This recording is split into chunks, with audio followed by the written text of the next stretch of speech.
everyone, Assalamu alaikum. In today's video, we will be discussing about factors affecting the surface evaporation. अगर आप लोग को याद होगा तो लास्ट वीडियो में हमने evaporation और boiling को डिस्कस किया था और evaporation प्रोसेस क्या होता है इस चीज़ की नेचर को भी समझा था।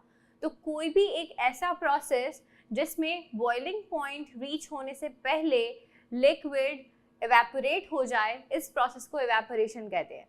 कुछ चीज़ें हैं जो इस एवेपोरेशन को हेल्प आउट करती हैं, जिनकी वजह से एवेपोरेशन का प्रोसेस और फास्ट हो जाता है, और कुछ चीज़ें हैं जिनकी वजह से एवेपोरेशन का प्रोसेस स्लो हो जाता है, जिनको हम कहते हैं factors affecting surface evaporation.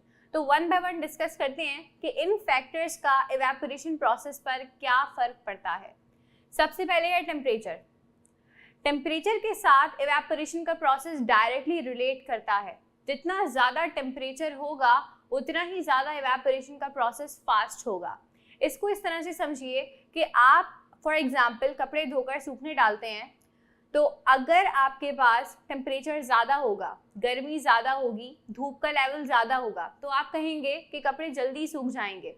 So what does it mean कि जितना लिक्विड आपके क्लॉथ के ऊपर मौजूद होगा वो एवेपोरेट होना चाहिए। तो जितनी ज़्यादा धूप होगी, जितना ज़्यादा टेम्परेचर होगा, उस एवेपोरेशन का प्रोसेस उतना ही फास्टर होगा। Next up we have wind speed, मतलब हवा की स्पीड क्या है आपके एटमॉस्फेयर के अंदर।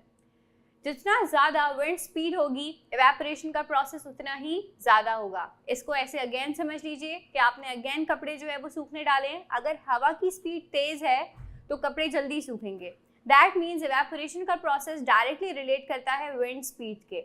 अगर हवा कम है तो एवेपोरेशन का प्रोसेस भी स्लो होगा, लेकिन अगर हवा ज़्यादा है तो एवेपोरेशन का प्रोसेस भी ज़्यादा होगा। Next up we have surface area of liquid. आपके पास अगर आप किसी क्लॉथ को फोल्ड करके डालते हैं सूखने के लिए, तो क्या वो जल्दी सूखेगा, या इसके बरक्स अगर आप उसको एक्सपेंड करके डालेंगे, दैट मीन्स आपने क्या किया, सरफेस एरिया को बढ़ा दिया। और हमें पता है कि जो एटमॉस्फेयर प्रेशर होता है वो उतना ही कम होता है सरफेस एरिया पर, और एवेपोरेशन का प्रोसेस उतना ही ज़्यादा होता है जितना ज़्यादा सरफेस एरिया क्लियर होगा, क्योंकि सरफेस के मॉलिक्यूल ही एक्सप्रेट आउट होते हैं, सरफेस के मॉलिक्यूल ही इजेक्ट आउट होते हैं, जिनकी वजह से एवेपोरेशन कन्फिगर होता है। सो जितना ज़्यादा सरफेस एरिया होगा उतना ज़्यादा एवेपोरेशन का प्रोसेस होगा। Next up we have humidity. Humidity का मतलब क्या होता है? ह्यूमिडिटी का मतलब ये होता है कि हवा जो है उसकी ड्राइनेस में अब ड्राइनेस नहीं है, उसकी जगह वाटर ड्रॉपलेट्स इन्वॉल्व हो गए हैं, वो नमी इख्तियार कर चुकी है। तो जब हवा चलेगी और ऑलरेडी उसमें लिक्विड ड्रॉपलेट्स फिल्ड होंगे, तो क्या वो आपके किसी क्लॉथ के ऊपर से, किसी सरफेस के ऊपर से वाटर को अपने अंदर पिक करेगी, एब्जॉर्ब करेगी? हरगिज़ नहीं करेगी।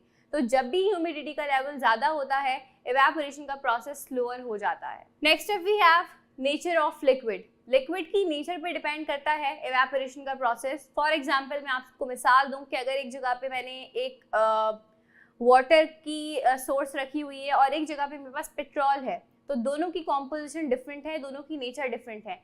कौन एटमॉस्फेयर में without giving any sort of heat evaporate जल्दी हो जाएगा? तो डेफिनेटली हमारे पास पेट्रोल बहुत जल्दी इवेपोरेट हो जाएगा। सो नेचर ऑफ लिक्विड पर डिपेंड करता है आपका surface evaporation. Last we have solute concentration. अगर आपने लिक्विड में किसी चीज़ की मिलावट की हुई है तो उसके इवेपोरेशन के प्रोसेस को स्लो कर देगा। सो अगर आपने डाइल्यूट किया हुआ है किसी चीज़ को लिक्विड के साथ, तो उसका इवेपोरेशन प्रोसेस स्लो हो जाएगा, लेकिन एज कम्पेयर टू अगर प्योर वाटर होगा तो वो उसके बरक्स जल्दी से एवेपोरेट हो जाएगा। सो ये कुछ फैक्टर्स हैं जो सरफेस एवेपोरेशन को कॉन्फ़िगर करते हैं, जिनकी वजह से एवेपोरेशन ज़्यादा या कम हो सकता है। In the next video, we will be discussing about thermal expansion and in terms of linear expansion and volumetric expansion. Till then, Allah Hafiz.